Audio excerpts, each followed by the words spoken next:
Hey guys, welcome back to The Oldest Magic. So, forgive me if I seem a little tired today, but I still wanted to come on here and have a conversation with you guys, and I'm pretty excited about it. So, in my last video, I spoke about my struggles with depression and how I overcame it, and it was kind of a heavy video. So, this time I wanted to talk about something a little bit more fun and something a little bit more concise. And that is the notion of mindfulness and romance. And these are topics that have always interested me.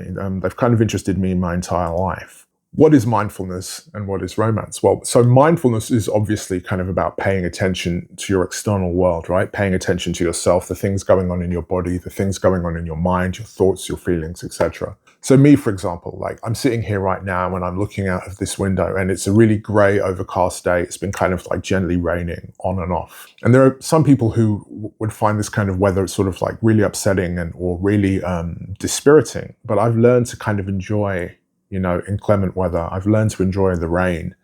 I've learned to enjoy the grey skies, and I find a kind of softness and a kind of peace in this weather, even though obviously I enjoy the sunshine. And I think that's a part of like mindfulness, right? It's not just being present to your to the moment, but it's kind of trying to take pleasure and enjoy those moments, because there's a wide variety of moments that happen during our day, right? Yeah, that's kind of what I'm trying to say here is like, I start my day with a coffee, with good music, conversation with friends on the phone, and I appreciate whatever the day has to offer. And today, the day is offering grey skies and rain, and I'm trying to embrace that. And I think that's a part of mindfulness, as I said in my last video, overcoming depression was a big struggle for me. And it's something I'm incredibly proud of, that I managed to do that to the extent that I have. And obviously, some of the ways that I did that was through things like meditation, journaling, and various other mindfulness practices. And I'm not going to go into meditation. I'm not going to go into mindfulness practices right now with you guys, maybe in another video, but there's many of them. There's like breath work, there's various forms of meditation, there's body scanning exercises, there's yoga, there's stretching, etc. But what I really want to kind of focus on right now in this particular video is the notion of romanticizing one's life by kind of paying attention to the little moments, becoming more present, drawing more present moment awareness to our environment, to the people that we spend time with. When you can create as much present moment awareness as you can with yourself when you're alone, and also when you're with your friends and family, the world just seems brighter internally. Like there might still be grey skies outside your window, right? But inside, there's a kind of inner peace, there's a kind of resonance and an authenticity and a more distinct quality to your experiences. And I think that's what mindfulness can give us. So when people talk about romanticizing their lives, I think that's what they're getting at. Is, they want a deeper quality of experience. They want more authenticity in their lives. They want to kind of bring that kind of main character energy into their lives, right? But they want to do it in a way where they don't feel they're cheating their emotional reality, or that they're cheating the emotional reality of their friends and their loved ones, for example. And so this notion of romanticizing your life, it's not just about going out to, fancy restaurants or going on dates by yourself. It's, it's the little things and the grand gestures, the self-care practices in the morning, wearing your favorite outfit just because you can, even if no one else can see it. It's, journaling for half a page in the morning, even if you really, really don't want to, because you know that it's going to stand you in good stead and you're going to feel so much more comfortable and kind of loose throughout the rest of your day. Or it's getting in the car and just, driving to a place that is kind of visually inspiring to you and just sitting there, for 10 minutes and then driving home, or it's, calling a friend who you haven't spoken to in a long time, but would probably really enjoy hearing from you, and just having a brief conversation, just checking in. All these things are kind of forms of romance, because romanticizing your life and romance in general is a kind of investment. You know what I mean? It's emotional authenticity. It's like not cheating someone's inner reality. It's not cheating your own inner reality. It's kind of vibing with someone, vibing with yourself, investing in yourself, investing in someone else, and doing it in such a way as you're kind of honoring wherever you are in that stage of your relationship. whether that's with another person, with yourself, or whatever. Being mindful of someone else's emotional state is the best way to kind of connect with them and to honor their spirit. And I think sometimes words, all these big words kind of get in the way of the emotional reality of the things that we feel. And you can feel when someone is honoring your spirit, even from afar. Hopefully you can look into the camera, right? You can watch me and you can look into my eyes and you can see that, like, this guy is honestly trying to convey a feeling or an insight or an emotion because he wants to lift my spirit, or he wants to kind of broaden my reality in some way. And in that same vein, we can feel that when we're interacting with people, in the 3D, like in real life, and if someone does a kind gesture for you and they don't want anything back in return, that's magic. It's like, wow, this person did this for me just because they were willing to invest a little bit in my emotional reality or my inner life or my interests.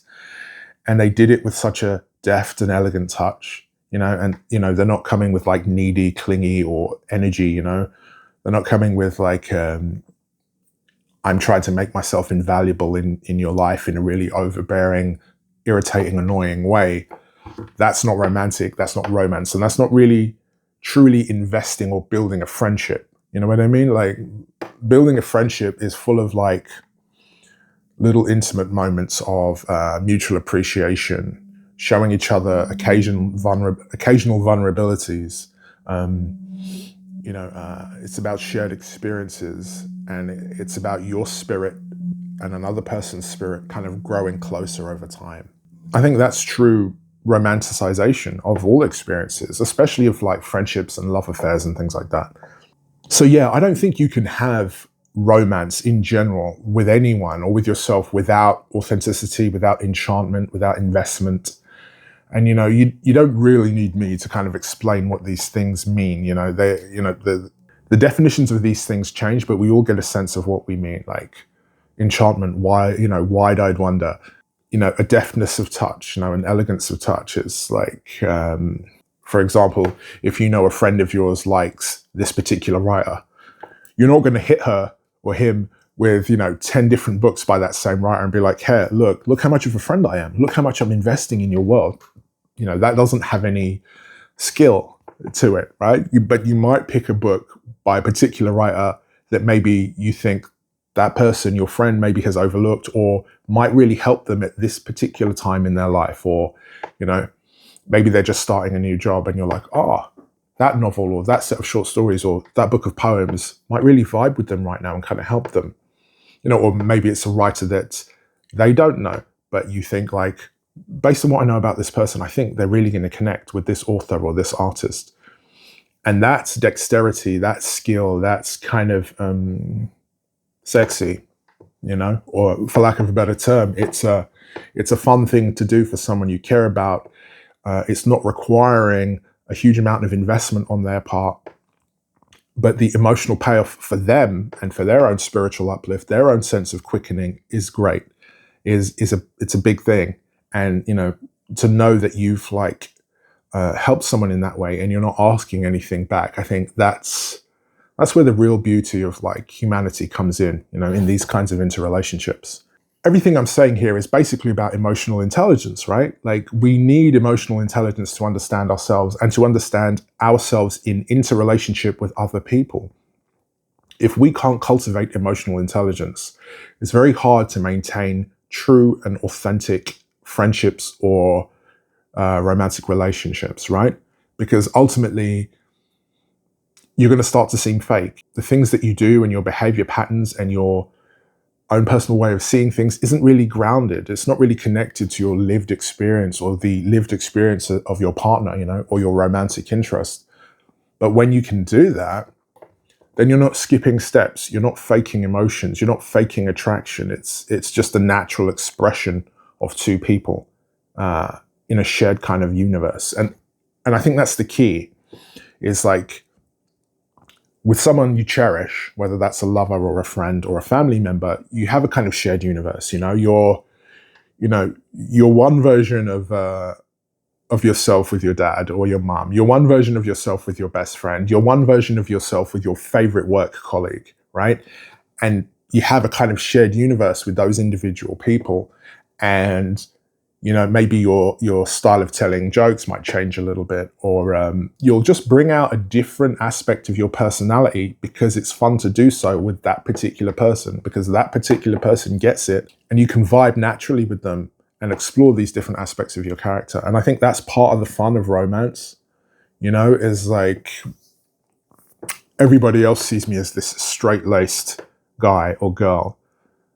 But with him or with her, I can be kind of wild, or I can be kind of intense, and they get it and they receive that energy of mine, in the best possible way. And my God, it's so fun to express that side of my personality with them.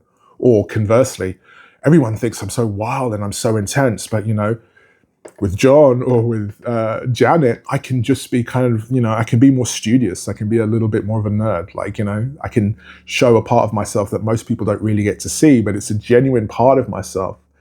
And I can kind of chill, and I can, calm down a little bit around them, and they kind of enhance that part of my personality. And so we're multidimensional people, right? And part of the fun of friendships and romance is that we get to explore that multidimensionality, all these different aspects of ourselves that can have such richness and such meaning if we're connecting with people that have eyes to see and ears to hear. You know what I mean? And so that's about situational awareness, right? That's about contextual agility. It's like me, right? Raj. It's like people might look at me and be like, oh, he's so intense and he's so dark, and, he's so edgy and rock and roll, and he loves all this kind of like crazy intense art, right? To one friend, that might be true, right? And then to another friend, they might be like, oh, he's such a sweet guy. He's such a thoughtful, soulful type of person. Both those things might be true about me, right? Depending on which friend I'm around at which time. And I think that's the key thing to remember, is like, we're different people with different people. And that's not a bad thing. That's a good thing, as long as we kind of embrace each other in the correct spirit. And that's a spirit of like affection, a spirit of curiosity, and I guess a spirit of play. It's like, be playful with the people that you love. Be respectful, be gracious, and you're going to have a really amazing time with your family, with your friends, with your lovers, etc. And so, yeah, like situational awareness, and contextual agility is just about knowing, having enough maturity and enough insight to know when to sort of change your character and how. It's this thing between authenticity of intent and boldness of action. In romance, you're on a date with someone, for example. Authenticity of intent is kind of like bringing yourself into alignment with another person in a way that is authentic. You're not cheating that other person's emotional reality. You're not cheating your own emotional reality, and they can feel it. They can feel that chemistry. They can feel that spark, because it's a combination of comfort and desire. And you're not cheating either. You're expressing desire, but you're doing it in an elegant way. But you're also willing to offer comfort and receive comfort. And that dynamic is electric. Regardless of your sexuality, regardless of how you identify, human beings, we love contradiction and we love paradox. But what we also love is someone who is paying attention. You know what I mean? Someone who's paying attention, and someone who's investing in a elegant, interesting, fun way that isn't a cheat, And once you can do that with friends, with family members, with lovers, that's where you get into like the real fun of being alive, I guess is what I'm trying to say. You can go on crazy and amazing adventures, and you can support each other. You can be wild, you can be sexual, you can be sensual, you can be erotic, you can be fun, you can be tender, you can be expressive, depending on who you're with and the context of the situation. And that is an incredibly liberating thing for the human soul, for the human spirit. So that's what I want to say. It's like, that's to me what romance is. It's about alignment. It's about empathy. It's about authenticity. It's about a kind of, a boldness of action coupled with an authenticity of intent, and being mindful of the other person's emotional reality. Where are they in their day? Where are they in their life? How much investment are they willing to accept from you? You know what I mean? Don't push it. Like, the most unattractive thing in the world, I think, is when someone is trying to force themselves into your inner world and they haven't earned it. You know, in storytelling, we instinctively recoil when someone tries to acquire something they haven't earned. You know what I mean? And it's true of our emotional reality. It's like, have you earned a place in my heart? Have you earned a place at my side? Have you earned my investment or my trust? Trust is a big thing, right? It's like, there can be an aspect to romance which is like, you know, the enjoyment of danger, but it's only a certain level of danger. There still has to be a level of comfort. There still has to be some level of trust if that romance is going to evolve over time. You know, you could have a one night stand with someone, for example, where there is no trust and there's only a sense of thrill, excitement, the unknown. But that's not really a romance that can evolve or grow over time.